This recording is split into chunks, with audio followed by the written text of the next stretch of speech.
Hello students. In last video we studied about addition polymerization. Today we are going to study what is a condensation polymerization. So let's begin condensation polymerization. Condensation polymerization is also known as repetitive condensation. Now how this condensation polymerization occurs? So in condensation polymerization, condensation takes place between two monomeric units. But the condition is these two monomeric units must be a two functional group containing or three functional group containing monomers. That means condensation of two bifunctional or trifunctional monomeric units takes place. When the condensation occurs between these two monomeric units, the simple molecule like H2O, ammonia, hydrochloric acid or alcohol may be get eliminated. Now, by this condensation, formation of high molecular mass containing condensation polymers takes place. So this is called the condensation polymerization. Now students, this condensation polymerization is also known as step growth polymerization. Why it is known as a step growth polymerization? So now when the condensation takes place, at that time the product form at each step is again containing a bifunctional species. That it means at the end of every step, the product form, it is a bifunctional species. Now the question is, what is this bifunctional species? So let's take here an example.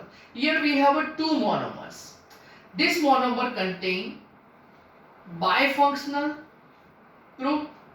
This monomer also contain the bifunctional group. That means we have taken a two monomeric species which have a bifunctional group is present. So after the condensation of these two monomers, the product form, that product contain two different functional group at the terminal point. Here oxygen is present, here carbonyl is present. This is called a bifunctional species. That's why once again product of each step is again a bifunctional species. That means the monomer was also containing bifunctional, and at the end of condensation the product that is also bifunctional, and this sequence is continuously repeating. That's why this is called the step growth polymerization. Okay students, so I hope now you are aware that what is a condensation polymerization or repetitive condensation polymerization or step growth polymerization. So let's begin with the few examples of condensation polymers. Here we are taking the first example belonging to the polyester class. Now you can see a title, polyester, polyamide. Why the name is a polyester polyamide? The name of these polymers is based on the functional group formed by the polymerization. That's why we give them a name as a polyester class, polyamide class. So first of all we are going to study the polymer, condensation polymer, Dacron, or which is also known as a terylene, that is belong to the polyester class. So in the preparation of Dacron or terylene, we take two monomers. One is ethylene glycol, which is also known as ethane 1,2-diol, and second one is a terphthalic acid, which is also known as a benzene 1,4-dicarboxylic, benzene 1,4-dicarboxylic acid. So the condensation takes place between the ethylene glycol and tertiary acid at 420 to 460 Kelvin temperature in the presence of catalyst zinc acetate and antimony trioxide. So here we can predict which simple molecule is going to eliminate. So from the ethylene glycol, hydrogen is going to eliminate, and from tertiary acid, hydroxide is going to eliminate. That means they are going to produce n molecules of H2O. Why n? So we are aware we are doing a polymerization. Here we have n numbers of ethylene glycol and n numbers of tertiary acid. That's why when they get combined, when they get condensed, n molecules of H2O eliminate, as it is a condensation polymer, and the obtained product is a high molecular mass containing a condensation product, which is a terylene or Dacron. So the hydrogen and hydroxide, they are going to combine and produce they are going to eliminate H2O.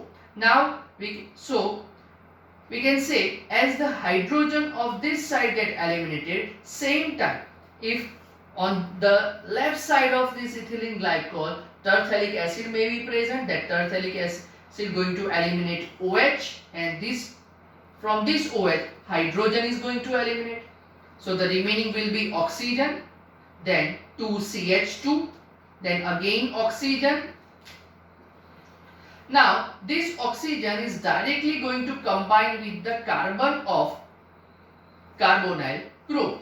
So that is a C double bond O, then phenyl ring, then again C double bond O, and this OH is going to eliminate in the form of OH, which will combine with the hydrogen of ethylene glycol. That's how terylene form.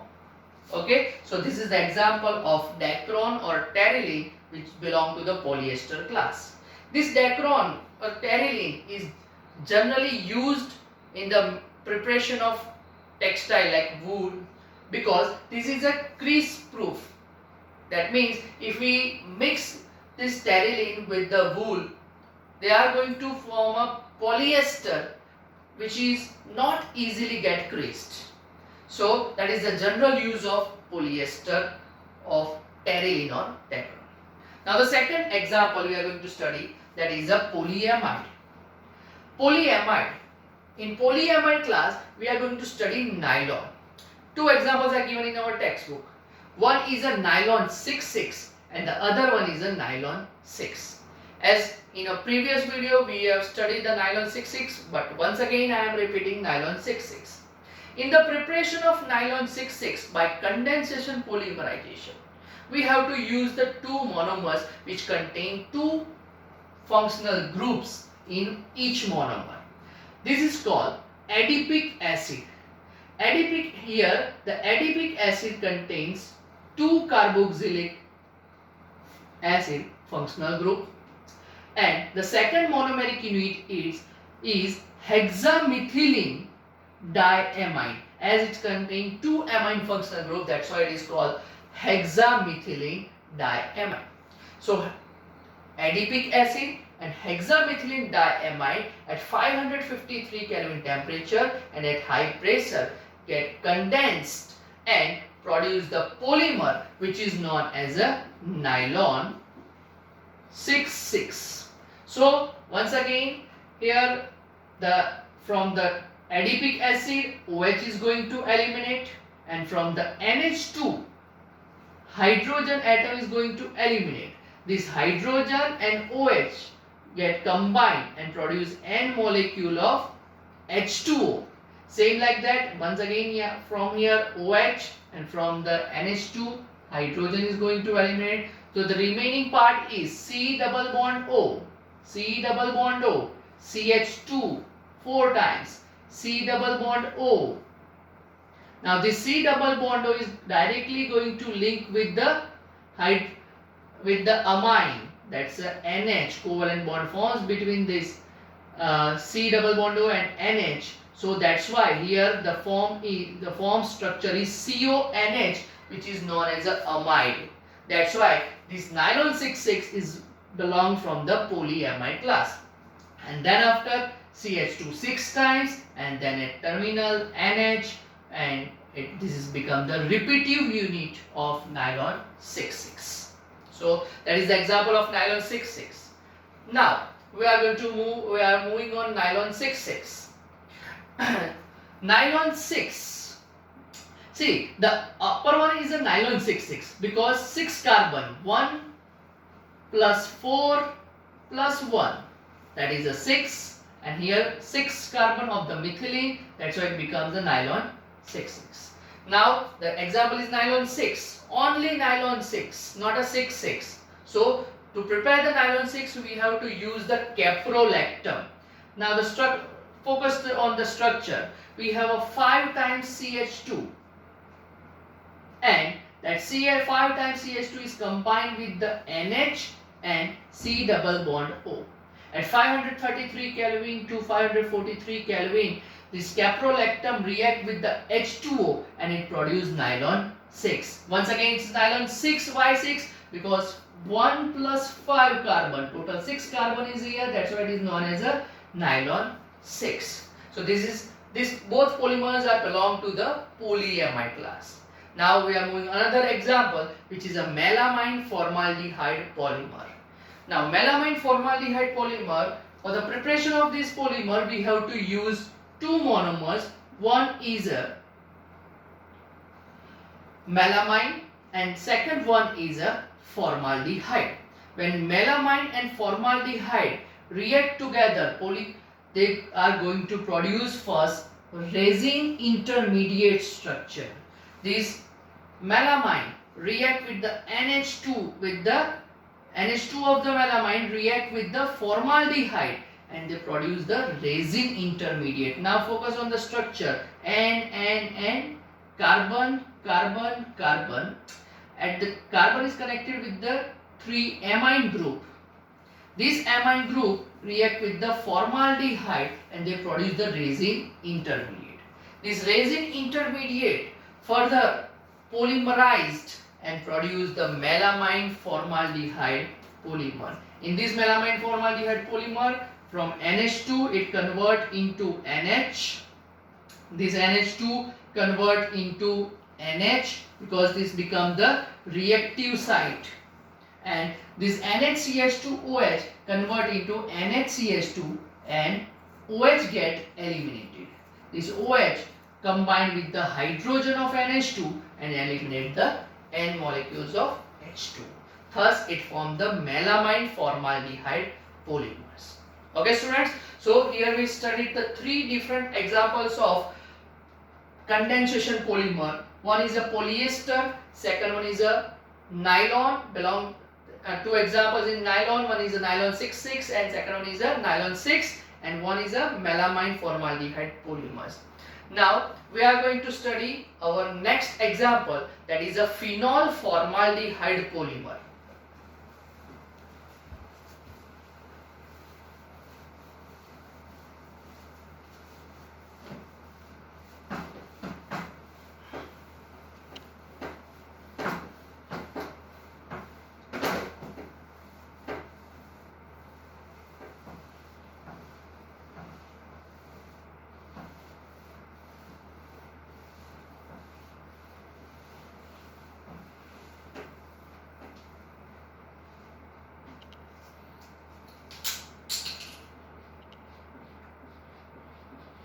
Phenol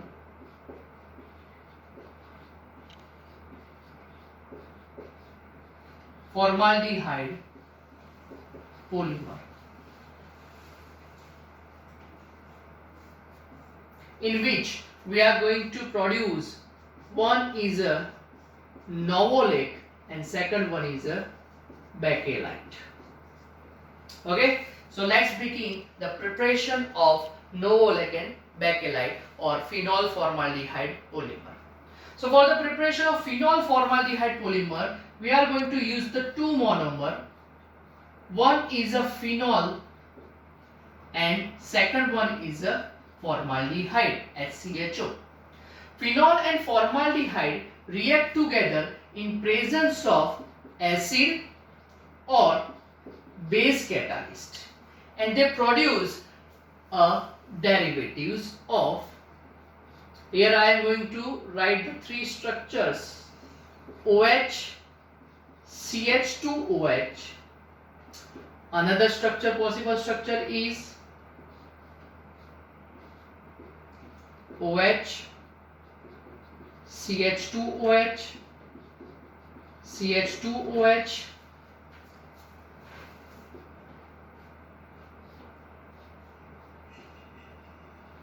OH, CH2OH, CH2OH,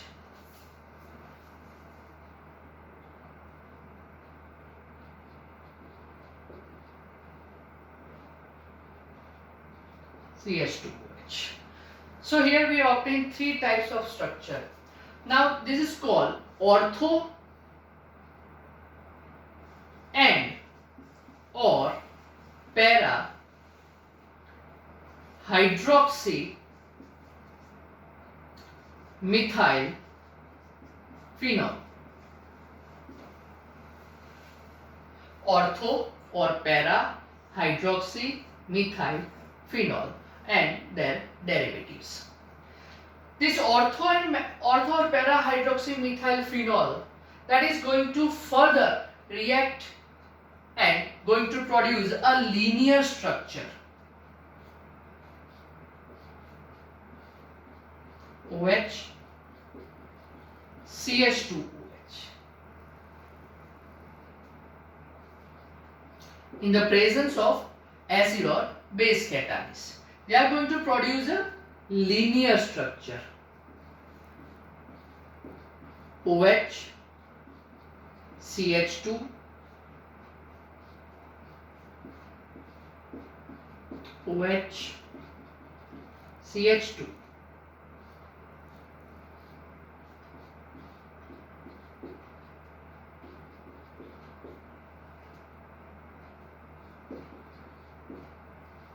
This is called the linear structure, and this linear structure is known as a Novolec. So this CH2 unit becomes the reactive site from the upper derivatives. This Novolec further on react with formaldehyde. It means when Novolec is hit with the formaldehyde, it is going to produce the bakelite. Now the structure of bakelite is very interesting. In this structure, see, the Novolec is a linear structure, as I said, but this bakelite form, it is a cross-linked polymer.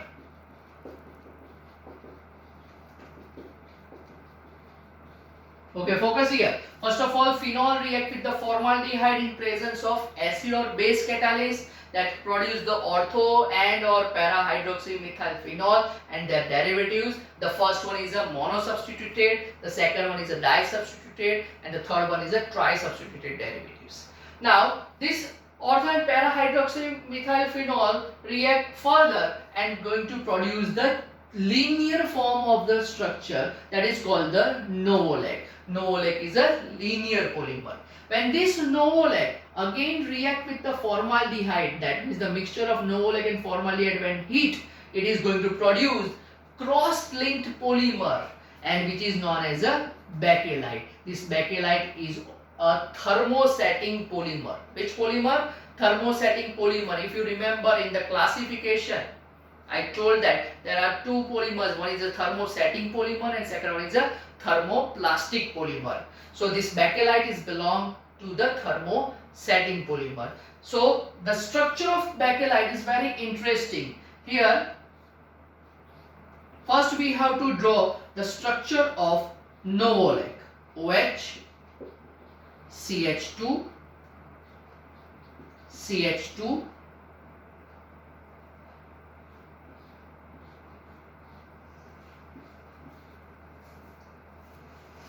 OH, CH2, OH, CH2. As I said, it is a cross-linked polymer. We have a linear structure of novolate. This is going to convert into cross-link. So CH2.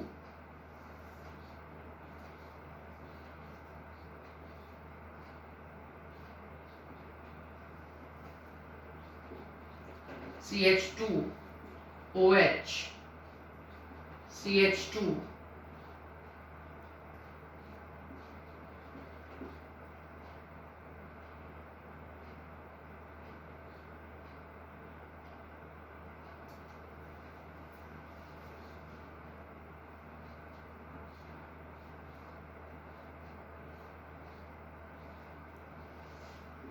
OH CH2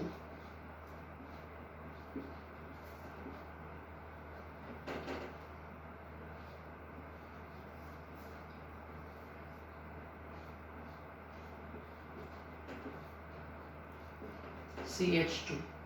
That's how the structure of bakelite form.